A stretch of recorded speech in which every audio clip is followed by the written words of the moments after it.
Hay momentos en la vida que te cambian para siempre, pero no te das cuenta hasta que estás atrapado en ellos, hasta que tu respiración cambia, tu mirada se vuelve otra, y algo dentro de ti se rompe o se enciende.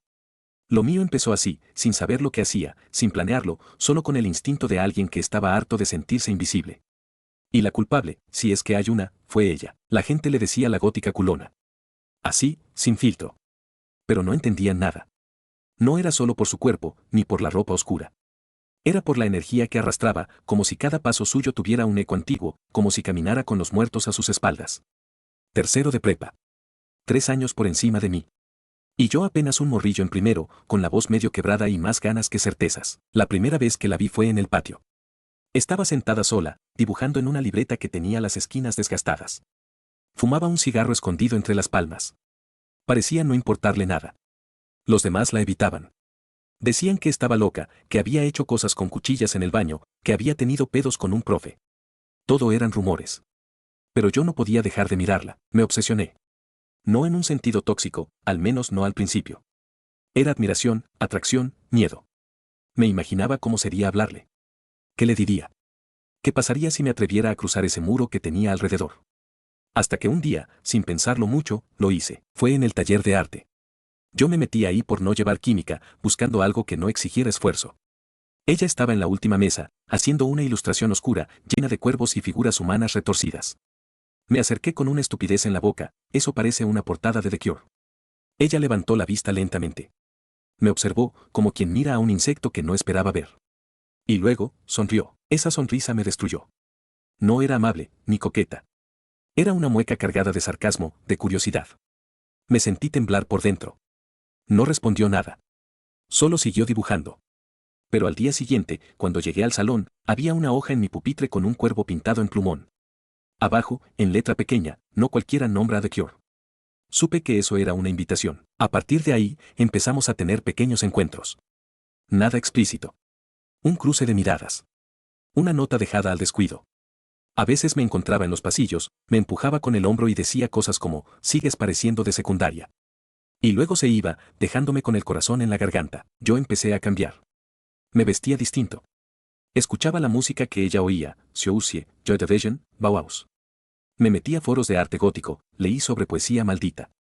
Todo por sentirme más cerca, más digno de ella. Mis amigos empezaron a notarlo. Decían que me estaba volviendo raro. Que me iba a meter en problemas. Tal vez tenían razón. Pero ya era tarde. Un viernes, escuché que habría una peda en casa de Neto, un vato de tercero que tenía fama de dealer suave. Las reglas eran claras, nada de primero. Pero convencí a un compa que tenía un primo ahí. Me colé. Quería verla. No por morbo. No por sexo. Por necesidad. Cuando llegué, la música tronaba. Olía a chela, a perfume barato y a desesperación adolescente. Ella estaba ahí. Sentada en un sillón, rodeada de humo y risas forzadas. Vestía de negro, como siempre, pero esa noche llevaba medias rasgadas, botas de plataforma y un vestido que dejaba poco a la imaginación. Me acerqué sin pensar. Ella me vio y me hizo una seña. Me senté a su lado. Me pasó una cheve. Nadie protestó. Hablamos por primera vez de verdad. Me preguntó por mi familia. Le dije que mi papá se había ido. Me dijo que el suyo también. Me preguntó si creía en el amor. Le dije que no. Me dijo, bien. Ya tenemos algo en común. Nos reímos. Me sentía vivo. Como si por fin alguien viera más allá de mi edad, de mi inseguridad. En un momento, me tomó de la camiseta, me acercó a su cara y me susurró, ¿le entras a todo, niño bonito? Yo tragué saliva. Le dije que sí. Me temblaban las manos. Me latía el corazón en el cuello. Entonces, todo se derrumbó, la puerta de la sala tronó. Alguien entró como un toro desbocado. Todos voltearon. Y ahí estaba, su ex. Alto, corpulento, con el cuello tenso y los ojos desorbitados. El ambiente se volvió espeso. Como si el oxígeno se hubiera ido. Lo primero que hizo fue gritar su nombre. ¿Estás con ese mocoso ahora? ¿Es en serio, Sofía? Sofía. No sabía su nombre hasta ese momento. Me sonó hermoso. Doloroso también, porque su ex lo escupía como veneno. Ella ni se inmutó. Dio un trago largo a su cerveza y se levantó con calma. Caminó hasta él y le dijo, casi con ternura, tú ya no existes, Kevin. Él intentó agarrarla del brazo. Entonces intervinieron otros chicos. Neto, el anfitrión, le puso una mano en el pecho y dijo, lárgate, carnal. Aquí no vengas a armar pedo. Kevin se resistía. Gritaba, empujaba. Hubo forcejeos. Una botella cayó al suelo y se rompió. Alguien gritó que llamaran a la policía. Y como si lo hubieran invocado, se escuchó la sirena de una patrulla acercándose. Sofía me tomó de la muñeca. Vámonos, me dijo. No discutí. Salimos corriendo por la cocina. Había una barda de 1,80 m detrás. Ella la saltó como si lo hiciera todos los días. Yo apenas si podía trepar. Me empujó desde abajo. Caí del otro lado y rodé por el pasto. Reímos como dos idiotas que acaban de sobrevivir al apocalipsis. Corrimos un par de calles hasta escondernos entre dos edificios. Allí, respirando agitados, entre risas nerviosas, me besó. No fue un beso cualquiera. Fue algo urgente, salvaje, eléctrico. Sus labios sabían a cerveza, cigarro y rabia. Me tomó del cuello y susurró, ¿es tu primera vez? Asentí, sin aliento. Sonrió. Entonces prepárate. Se apoyó contra la pared, se subió el vestido hasta la cintura y me jaló hacia ella. No hubo ternura, pero sí fuego. Me guiaba, me hablaba al oído, me mordía. Yo temblaba, no de miedo, sino de la sensación abrumadora de estar vivo. De estar dentro de algo que no entendía, pero que me absorbía por completo. En medio de la calle, bajo una farola rota, en un rincón de la ciudad que parecía olvidado por Dios, Sofía me convirtió en otra persona. Cuando terminamos, me besó la frente, me abrochó el pantalón y dijo, si alguien pregunta, esto nunca pasó. Pero tú vas a desear que vuelva a pasar, ¿verdad? Solo pude asentir. Tenía las piernas temblando, el corazón desbordado. Nunca me había sentido así. Volvimos a la fiesta cuando todo se había calmado. Kevin ya no estaba. La música había bajado. La gente bailaba más lento, más ebria. Sofía se sentó en el piso, encendió un cigarro y me lo pasó. Fumamos en silencio. Me miró y dijo, eres mejor de lo que pareces. Yo me reí. ¿Eso es un cumplido?, le pregunté. No lo sé. Pero me gustó. Esa noche, no dormí. No podía. Cada vez que cerraba los ojos, la sentía otra vez. Sus labios, sus uñas en mi espalda, su olor. Al día siguiente, todo fue extraño. En la escuela, pasó junto a mí en el pasillo sin mirarme. Me dolió más de lo que quería admitir. Pero una hora después, en mi pupitre, encontré una nota, hoy no. Pero mañana, en la azotea del laboratorio. 5:15, no tenía firma, pero no necesitaba una. Fui. Claro que fui. Subí por las escaleras de servicio, cuidando que nadie me viera. Ella ya estaba ahí, sentada en la orilla, con los pies colgando. Llevaba una chamarra rota, el cabello suelto y una expresión que no había visto antes, serenidad. Hablamos. Mucho. Más que la noche anterior. Me contó de su mamá, que tomaba. De su hermano, que se había ido a Estados Unidos y la había dejado sola. De sus días oscuros, de su rabia, de las veces que pensó en desaparecer. Pero ahora no quiero, me dijo. Ahora siento cosas. Cosas jodidas, sí. Pero reales. Me besó otra vez. Con más calma. Con más dolor. Ese fue el primero de muchos encuentros. La azotea. El baño del tercer piso. El almacén de deportes. Siempre a escondidas. Siempre sin que nadie supiera. Me hacía prometerle que no diría nada. Que no hablaría con nadie. Esto es nuestro secreto, decía. Y yo lo aceptaba. Por ella, lo aceptaba todo, pero no era fácil. Mis amigos empezaron a notar cosas. Que me ausentaba. Que llegaba con marcas en el cuello. Que me reía solo. Me inventé excusas. Dije que estaba saliendo con una chica de otra escuela. Nadie me creyó del todo, pero tampoco insistieron. El verdadero problema llegó una tarde. Estaba en casa, revisando tareas que no entendía, cuando recibí un mensaje anónimo. Venía con una imagen. Era borrosa, pero clara. Nosotros. En el callejón. Su vestido subido. Mi cara expuesta. No había duda de lo que era. Sentí cómo se me iba la sangre del cuerpo. El mensaje decía, o te alejas de ella, o esto se vuelve público. Me entró un pánico que no sabía que podía sentir. ¿Quién la tomó? ¿Kevin? ¿Alguien más? ¿Cuántas copias había? ¿Y si la subían a las redes? ¿Si la veían mis papás? ¿Los profes? No podía quedarme callado. Tenía que decírselo a Sofía. La cité en el mismo lugar de siempre, la azotea del laboratorio. Subí antes que ella, con la respiración entrecortada. Sentía el celular en la bolsa como si fuera dinamita. Cuando llegó, ni siquiera me saludó. Me miró directo a los ojos. ¿Qué pasó?, dijo. No preguntó si estaba bien. Sabía que no lo estaba. Le mostré la foto. Ella la vio sin parpadear. Ni un gesto. Ni una palabra. Solo inhaló profundo, se sentó en el borde y dijo, hijo de puta. ¿Kevin?, pregunté. Asintió. Luego encendió un cigarro y me lo pasó. Lo tomé aunque no sabía fumar. ¿Qué vamos a hacer?, pregunté. Me sentía pequeño, indefenso, como si el mundo se hubiera vuelto demasiado grande de pronto. Ella me miró, sonrió de lado, y dijo, déjamelo a mí. Quise discutir, decirle que no era su culpa, que podíamos hablar con alguien, con la dirección, con un adulto. Pero me besó. Largo, silencioso, desesperado. No confíes en nadie que no sea yo, murmuró. Esa noche no dormí. Imaginaba lo peor, que la foto se hiciera viral, que mis papás la vieran, que me expulsaran, que ella desapareciera. Pero al día siguiente, la escuela estaba tranquila. Kevin no estaba. Corrían rumores. Que lo habían expulsado. Que la policía lo había sacado. Que alguien encontró cosas raras en su mochila. Nadie sabía con certeza. Pero lo cierto es que no volvió. Y nadie volvió a nombrarlo. Sofía pasó por mi lado en el pasillo. Por primera vez me miró directo, con una sonrisa limpia. No hubo contacto. Pero ese guiño lo sentí hasta la médula. Después de eso, las cosas cambiaron. Había más espacio para la ternura. Para la confianza. Empezamos a vernos fuera de la escuela. En parques vacíos, en el patio de una casa abandonada que decía que era su santuario. Me enseñó a leer los poemas que le gustaban. Baudelaire, Rimbaud, Alejandra Pizarnik. A veces se recostaba sobre mi pecho y me pedía que le leyera en voz baja. Me decía que mi voz la calmaba. Yo no sabía qué hacer con tanta emoción, pero también había sombras. A veces desaparecía sin avisar. A veces se ponía fría, cortante. No me busques hoy, me decía, y se perdía. Me hablaba de la muerte como si fuera una vieja amiga. De la soledad como si fuera su madre. Una noche me dijo, tú me salvas, pero no siempre vas a poder. Yo le respondí, no me importa. Me quedo igual. Me abrazó con fuerza.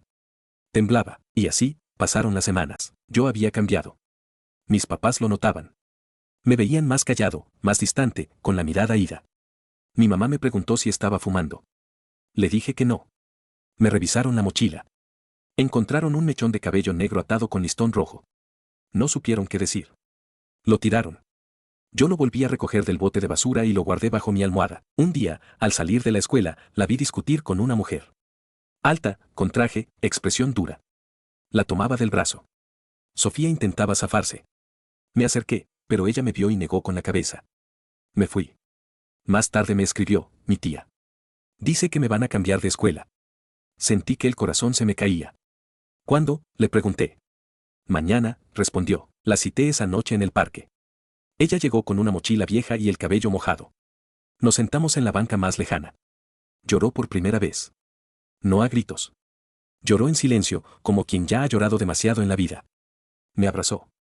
No quiero irme sin hacer algo, dijo. Nos fuimos caminando hasta una construcción abandonada que ella conocía. Subimos por unas escaleras de metal. El techo estaba abierto al cielo. Las estrellas brillaban como agujeros en la oscuridad. Me desnudó ahí, con ternura. Con lentitud. Como si quisiera memorizarme. Me tocó como quien se despide. Yo lloré también. Después se vistió, sacó una carta doblada en 4 y la puso en mi mochila. No la leas hasta mañana. Le pedí su número. Me lo escribió en el brazo con pluma. Me dijo que no prometía contestar. No me odies si no lo hago, susurró. Esa fue la última vez que la vi. El día siguiente fue como caminar con un agujero en el pecho. En clase, todo sonaba lejano. Los maestros, los compañeros, los timbres. Nadie notaba que faltaba. Nadie preguntaba por ella. Era como si Sofía nunca hubiera existido. Como si solo yo pudiera verla todavía en los pasillos vacíos, en la banca donde la vi dibujar por primera vez, en el humo de los cigarrillos que otros fumaban. Durante el receso, me senté en el mismo rincón donde solíamos encontrarnos. Abrí la mochila y saqué la carta. El papel era áspero, doblado con cuidado. La letra, la suya, firme y larga, con manchas de tinta en las esquinas. Decía, no me busques. Ya lo hicieron otros antes que tú. Siempre que alguien trata de salvarme, lo arrastro conmigo. No quiero que seas otro nombre en mi colección de fantasmas. Lo que vivimos fue real. Fue lo más real que he sentido en años. Pero no soy una historia de amor. Soy una herida con piernas. Una cicatriz disfrazada de persona. No me arrepiento de ti. Al contrario. Si pudiera volver, volvería a besarte en ese callejón, volvería a tocarte como si el mundo fuera a acabarse esa noche. Solo quiero que recuerdes esto, tú no fuiste un error. Fuiste mi respiro. Gracias por enseñarme que aún me puedo sentir viva. Y si alguna vez hueles a incienso, escuchas a The Cure, o sientes frío sin razón, piensa en mí. Puede que te esté rozando desde alguna parte del mundo. Sofía. La leí al menos 10 veces esa semana. Dormía con ella bajo la almohada. A veces me despertaba pensando que la oía reír. O soñaba con sus dedos en mi nuca, con su voz burlona llamándome niño bonito. Mis amigos decían que andaba raro. Que hablaba menos, que no me juntaba con nadie. Empezaron a inventar que me había enamorado de una maestra o que me había metido en drogas. Nada de eso importaba. Yo vivía en otro plano. Uno en el que ella seguía existiendo. Intenté escribirle. Mandé mensajes al número que me había dado. Ninguna respuesta. Llamé. Inexistente. Intenté buscarla por redes. No encontré nada. Como si se hubiera borrado. Como si nunca hubiera estado. Me quedaban los recuerdos. Las canciones que ella me enseñó. Los poemas. Su perfume a incienso y sudor. Las marcas en mi cuello que ya empezaban a desvanecerse. Y esa sensación brutal de que lo mejor que me había pasado también fue lo que más me dolió. Un día, pasé por el taller de arte. Habían recogido todo. Solo quedaba un cuaderno sobre una banca. Lo abrí. Eran sus dibujos. Oscuros, densos, tristes. En una de las últimas páginas había uno distinto. Una silueta masculina, de espaldas, con la cabeza inclinada hacia abajo. Y sobre él, una frase escrita en negro: no hay salvación para las almas que aprenden a amar demasiado pronto. Me lo llevé. No podía dejarlo ahí. Con el tiempo, aprendí a no esperarla. A dejar de mirar el celular cada 5 minutos. A no buscarla en los rostros de otras. Pero nunca se fue del todo. En las noches en que todo se sentía vacío, cerraba los ojos y repetía sus palabras: fuiste mi respiro. Y me permitía llorar. Sin vergüenza. Sin explicación. Porque llorar por Sofía era como honrar a una parte de mí que nunca volvería a ser igual. Meses después, en una excursión escolar a otra prepa, vi a alguien de espaldas. Cabello negro largo, botas, mochila rota. Mi corazón se aceleró. Corrí. Le toqué el hombro. No era ella. Me disculpé. El vacío volvió con fuerza. Volví a casa esa tarde, abrí la caja donde guardaba sus cosas, el cuaderno, la carta, una hebilla que me regaló sin decir palabra, y me di cuenta de que Sofía no había muerto. No literalmente. Pero se había convertido en otra cosa, en una historia que nadie creería. En una herida que no sangraba, pero nunca cerraba. Había amado de verdad por primera vez. Y no había sido un amor sano, ni simple, ni lógico. Había sido un incendio. Y hay cosas que solo se viven una vez. Han pasado años desde entonces. Podría decir que la superé, que Sofía es solo un recuerdo adolescente de esos que se almacenan en un rincón suave del corazón. Pero no sería cierto. Cada tanto, su imagen regresa como un eco. A veces en medio de una canción, otras en el olor a incienso que alguien enciende en alguna tienda, o incluso en los sueños que despiertan con una mezcla de deseo y tristeza. No sé si es amor lo que sigo sintiendo, o solo la forma en que el alma se aferra a aquello que fue demasiado intenso para dejar ir. Me he enamorado después, claro. He tenido novias. Amigas. Encuentros. Algunas han notado algo distinto en mí. Como si hubiera aprendido a besar desde la pérdida. Como si hubiera vivido cosas que me hicieron crecer antes de tiempo. Me han dicho que parezco más maduro. Que a veces parezco triste sin razón. Que tengo una forma de mirar que incomoda y a la vez atrae. No sé si eso me define, pero sé que viene de ella. Aún guardo su carta. Está gastada, arrugada por las veces que la abrí, leí y volví a doblar. También conservo su cuaderno, ese donde dibujaba mundos torcidos que ahora entiendo mejor. Y en uno de los bolsillos secretos de mi mochila vieja, la hebilla que me dio la última noche. Una hebilla negra, con forma de media luna. A nadie se la muestro. Es mía. Como lo fue ella, aunque solo por un momento. He regresado algunas veces a esa construcción abandonada donde nos despedimos. Ya no queda mucho. La entrada está tapiada. Las escaleras oxidadas. Pero me paro frente al lugar y cierro los ojos. Y si me concentro lo suficiente, casi puedo escucharla reír. Esa risa suave, burlona, que usaba para desarmarme. Casi puedo sentir su mano en mi nuca, tirando de mi cabello, recordándome que una vez fui suyo. No sé dónde está ahora. He hecho búsquedas por internet, en redes, en foros. Nada. A veces pienso que fue una aparición, una especie de ángel sucio que bajó a enseñarme algo y luego desapareció antes de contaminarme del todo. O quizás sí se contaminó. Quizás yo también le dejé algo. Un trozo de calma.